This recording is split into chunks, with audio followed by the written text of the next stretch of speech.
I'm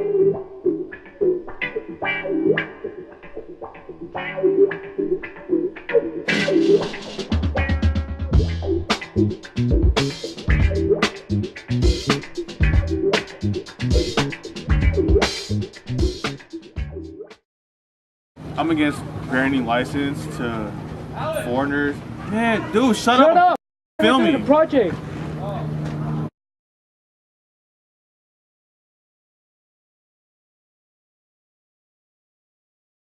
What if we say, which is more important, the right to vote or a bank account? The right to vote. Can you buy liquor? Can you buy beer? Can you apply to college?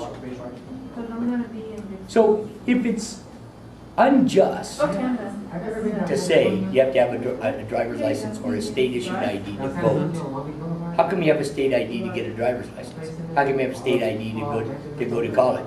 How come you have a state ID to buy liquor? Okay, which is more important? I think voting. I believe that my vote should count one, your vote should count one, and an illegal guy shouldn't vote, and he should not vote 7 times. We're citizens. And I believe that it's our country, and if we don't stand up for our country, we're not going to have one. Do you want your kids to live in a free country? That's what the Constitution says, to secure the blessings of liberty to ourselves and our posterity. Well, if we waste our freedom, and our kids grow up not free, they're going to say to us, hey, Dad, what was it like when you lived in a free country? Right. Are you going to say, oh, well, I didn't want to work that hard and protect freedom? How could granting driver's license to illegals or foreigners fraud our whole voting system?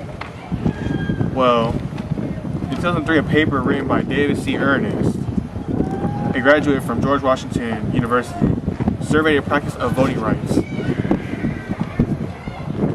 concluding that although the practice is surprisingly widespread, the details vary considerably from country to country.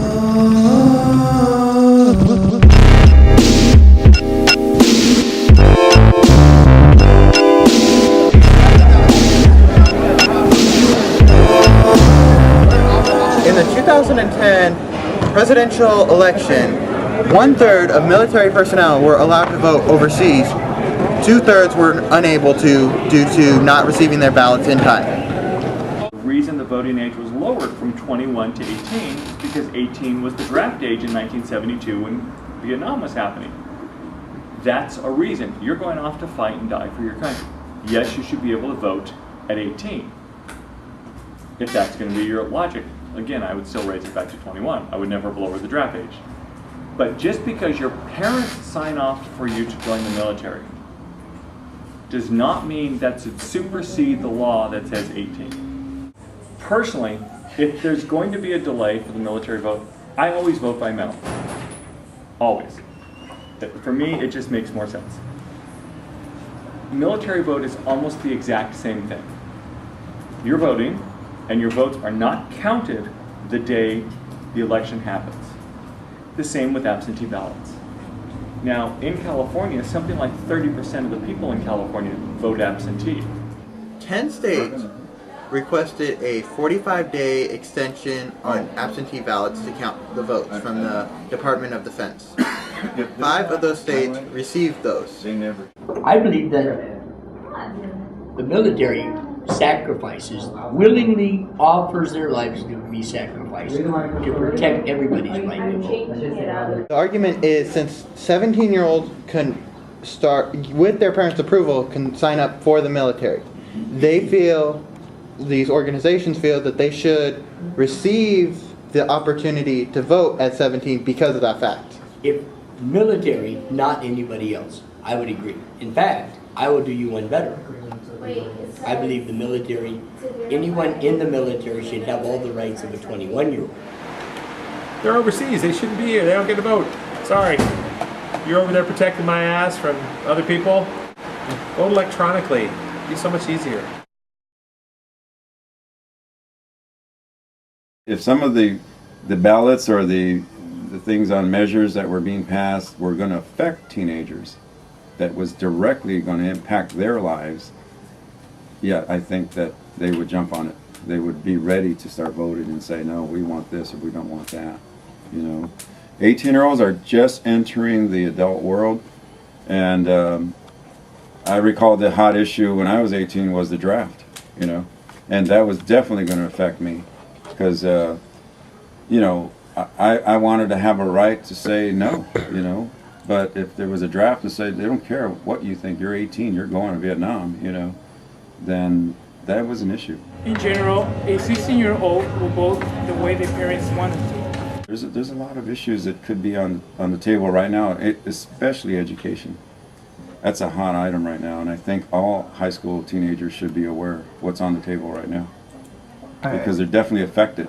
They're wiping out things right now that you teenagers have no say in it whatsoever. There are two different movements happening right now for 16-year-olds being able to vote. One is what they call a limited access vote. Limited access vote means for every 4 people under the age of 18 that vote, 1 vote gets counted. The other one is full access vote, which means they just want to drop the voting age from 18 to 16. I think both of them are stupid. If I were in charge, voting age would be raised back to 21. If you have to be 21 to drink, that means that's when we think that you're responsible enough to handle drinking. That's when you should be able to vote. Personal opinion. You guys can vote? It's And scary. it's scary. And now they want to let 9th graders, like rodents, vote? Being in 9th grade is a disease. We can't let 18-year-olds vote. We should change it to 30. 16-year-olds should not be allowed to vote. They can barely get to class on time. I don't think you should be able to vote till they're 21. Yes, I definitely agree that they would be engaged if they were included. All needs to happen is that the 15, 16-year-old right away they have to have the notion that they are important and they are included in any big decisions. And once a person is invited into decision making, then they're going to be more readily open to and learning as much as possible, because again, if it affects them, see, if there's no impact on them and they're all my parents, they're going to have to pay more taxes or whatever, they feel, okay, well, it's my parents will take care of that. But how is it directly going to affect the teenager? I think that's the key right there. So I was going to say, like, maybe teaching a sense of community before maybe government would be more important, like, as they're younger. Right. And then totally it agree. builds into government. I agree. Rock the Vote, a national organization to try and get high school students or young people to vote, started a movement to get high school students registered. I believe that voting is sacred and that we have had a long history of using vote fraud. Republicans, who have passed nearly all the new voting laws, say the restrictions are needed to prevent voting fraud. Democrats note that such fraud rarely ever happens, and say that the new laws will make it harder for young people and members of minorities who tend to support Democrats to vote.